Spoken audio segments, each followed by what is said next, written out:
है और धर्म संकट में होता है, तब किसी एक युग में एक पुरुष के त्याग और परोपकार के साथ उस सबका उद्धार होता है। ऐसी एक कथा है महर्षि दधीचि की, जिन्होंने परोपकार के लिए अपनी अस्थियों का दान दिया था। संपूर्ण देवलोक में निराशा छाई हुई है। सभी देवतागण एक भयंकर असुर वृत्रासुर से भयभीत हैं, जिसने ब्रह्मा जी से वरदान पाकर पूरे ब्रह्मांड में हाहाकार मचा रखा है। आइए इस नाटक के प्रथम दृश्य के माध्यम से जानते हैं आखिर देवलोक में चल क्या रहा है। हे देवगुरु बृहस्पति, वृत्रासुर के प्रहारों ने हमें पूरी तरह से निर्बल कर दिया है। वह ब्रह्मदेव से वरदान पाकर इतना शक्तिशाली हो गया है कि हमारे दिव्य अस्त्र और शस्त्र भी उसके सामने निष्फल साबित हो रहे हैं। देवराज, वह तो वरदान से सुरक्षित है, उसे किसी सामान्य अस्त्र से नहीं मारा जा सकता। जब तक हमें कोई नया उपाय नहीं मिलता, हमें उस एक वृत्रासुर का वध केवल एक ऐसे अस्त्र से हो सकता है जो ना तो धातु से बना हो, ना ही लकड़ी से। कहां से आएगा ऐसा अस्त्र जो वृत्रासुर का नाश करेगा? गुरुवर, वह जल्द ही देवलोक पर अपना अधिकार साबित कर लेगा। एक उपाय है कि वृत्रासुर का वध केवल एक विशेष अस्त्र से हो सकता है जो किसी ऐसे महापुरुष के अस्त्रों से बना हो जिसने अपना जीवन परम त्याग और परोपकार में बिताया हो। कौन होगा ऐसा महापुरुष? कौन देगा इतना बड़ा त्याग कि अपने देह का भी बलिदान दे दे? नारायण नारायण नारायण नारायण। प्रणाम महर्षि। आयुष्मान भव, विजयी भव। हे देवगण, आपकी समस्या का हल तो भूलोक पर ही जाकर मिलेगा। भूलोक पर?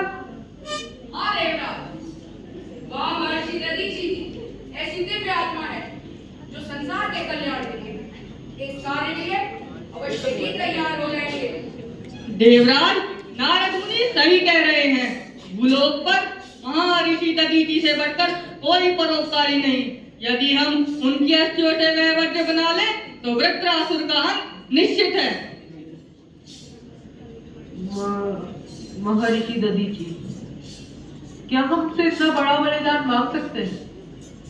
क्या वह इसके लिए तैयार हो जाएंगे? किंतु मैंने तो पहले उनको अपमानित भी किया है। क्या ऐसे में उनकी अस्थियां मांगना? यह कार्य मुश्किल तो है, किंतु देवताओं की रक्षा के लिए हमें महर्षि दधीचि के पास जाकर उनकी अस्थियों का दान मांगना ही होगा। अन्यथा क्या गुरुवर? देवराज, आपको मेरे पास एक याचक के रूप में जाकर विनती करनी होगी। यदि ऐसा शीघ्र नहीं किया गया तो देवलोक में भी दैत्यों का राज होगा। दैत्यों का। नारायण नारायण। वृत्रासुर इंद्रासन जीत चुका है। अब मंच पर अपनी जीत के घमंड में चूर वृत्रासुर का आगमन।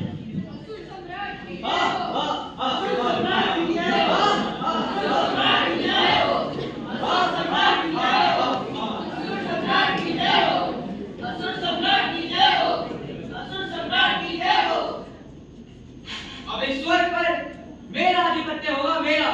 मेरे मार्ग में कोई नहीं आ सकता, मुझे कोई हरा नहीं सकता।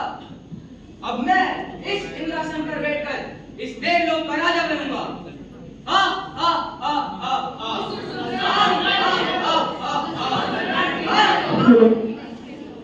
वन में एक शांत वातावरण में ऋषि दधीचि ध्यान में लीन है, पर कुछ अलग ही तेज है। पास से उनकी पत्नी कुटिया से आकर उनसे कुछ कहना चाहती है तथा सभी देवतागण भी उनके पास आने वाले हैं। आइए देखते हैं होने के वाला है। प्रणाम स्वामी। प्रिय सौभाग्यवती भव। आज तो आपके मुखमंडल पे अलग ही तेज है।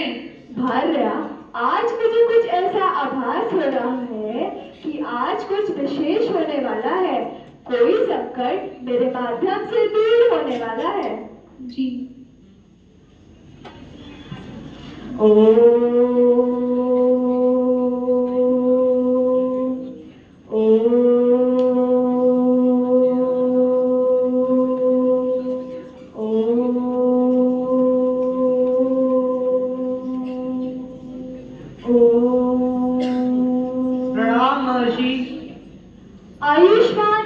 उज्जैन। आइए देवराज इंद्र, आप सभी का आज यहाँ स्वागत है। आप सभी का आज यहाँ कैसे आगमन हुआ? आप सभी इतने चिंतित और दुखी भी दिखाई दे रहे हैं। क्या कोई बड़ी विपदा आ पड़ी है? हे महर्षि, हम सभी आपके पास बड़ी आशा से आए हैं, एक प्रार्थना लेकर आए हैं, किंतु क्या? किंतु कहने में कुछ संकोच है। संकोच मत कीजिए देवराज, एक तपस्वी का जीवन ही दूसरों की भलाई के लिए होता है। आप निसंकोच होकर अपनी बात कहिए। हम सभी देवगण एक भयंकर असुर वृत्रासुर से हार चुके हैं। वह बहुत शक्तिशाली है और हमारे दिव्य अस्त्र और शस्त्र भी उस पर निष्प्रभावी हैं। हमें देवगुरु बृहस्पति तथा नारद मुनि द्वारा बताया गया है कि आपकी शरीर की अस्थियों से बना हुआ दिव्य वज्र ही उस असुर का नाश कर सकता है। हे देवराज इंद्र, मेरा यह शरीर लोक कल्याण के लिए है। यदि मेरे शरीर से आप सभी की रक्षा हो सकती है, इससे बढ़कर मेरे लिए और क्या ही सौभाग्य हो सकता है। मेरा यह शरीर तो नश्वर है, एक दिन मिट्टी में मिलना ही है। यदि ये किसी महान उद्देश्य के लिए काम आ सका, मेरे लिए तो यही बड़ी तपस्या का समान होगा। मेरे को तो इसी में मोक्ष की प्राप्ति हो जाएगी। हे स्वामी, आज आप जो भी कुछ कर रहे हैं वह लोक कल्याण के लिए है। आपके इस महान कार्य में मैं आपके साथ हूँ। आप चिंता ना करें, मेरा यह शरीर आप सभी के लिए है। मेरी अस्थियां ले जाकर वज्र बनाए और उसे स्वीकार कर दीजिए, मेरा जीवन सफल होगा। हे स्वामी, आज आप जो भी कुछ कर रहे हैं और जो महान कार्य आप करने वाले हैं उसमें मैं आपके साथ हूँ। महर्षि दधीचि एक पल के लिए अपनी आंखें बंद कर लेते हैं। उनके चेहरे पे कोई भय नहीं, बल्कि एक दिव्य शांति थी। महर्षि अपनी योग शक्ति से अपने प्राण त्याग देते हैं। तभी उनका शरीर तेज से चमकने लगता है। तभी देवतागण श्रद्धापूर्वक उन्हें प्रणाम करते हैं तथा उनकी अस्थियां ले जाकर शक्तिशाली वज्र का निर्माण करते हैं, जो वृत्रासुर के नाश का कारण बनता है। किंतु कैसे? एक अस्थियों से बना अस्त्र किसी के नाश का कारण कैसे बन सकता है? आइए इस नाटक के अंतिम चरण के माध्यम से इसे भी जान लेते हैं। खोलना था ये।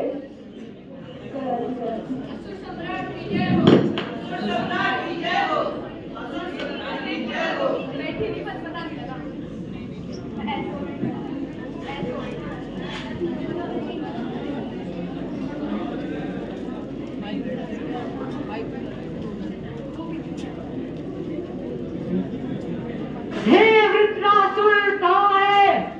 कहाँ छुप गया कायर? मैं तुझे युद्ध के लिए ललकारता हूँ। अरे इंद्र, तू तो बहुत ही लज्जाहीन निकला। तुझे अपने राज याद नहीं है क्या? हर समय एक जैसा नहीं होता वृत्रासुर। आज मेरे पास महर्षि दधीचि की अस्थियों से बना हुआ यह दिव्य वज्र है। देख रहे हो साथियों, अब ये देव हमारे कोई हड्डियों से बने हुए तुच्छ अस्त्रों से मारने का प्रयत्न करेंगे। इसकी मार से तू कदापि नहीं बचेगा वृत्रासुर। तो गिरा दे रणभूमि में।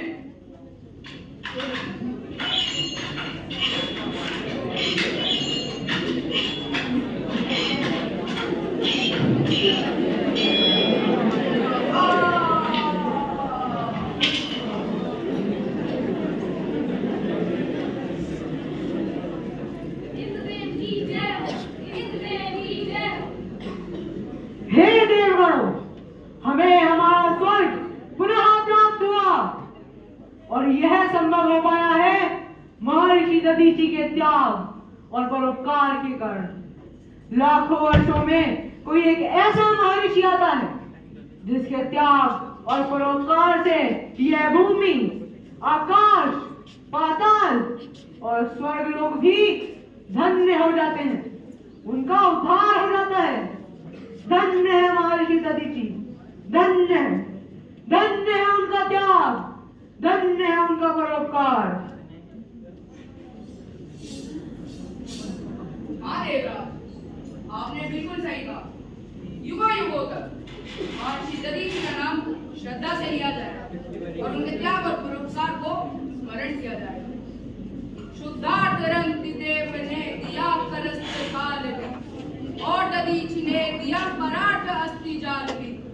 अनित्य देह के लिए अनादि जीव क्या करे? वही मनुष्य है जो मनुष्य के लिए मरे, वही मनुष्य है जो मनुष्य के लिए मरे। धन्यवाद।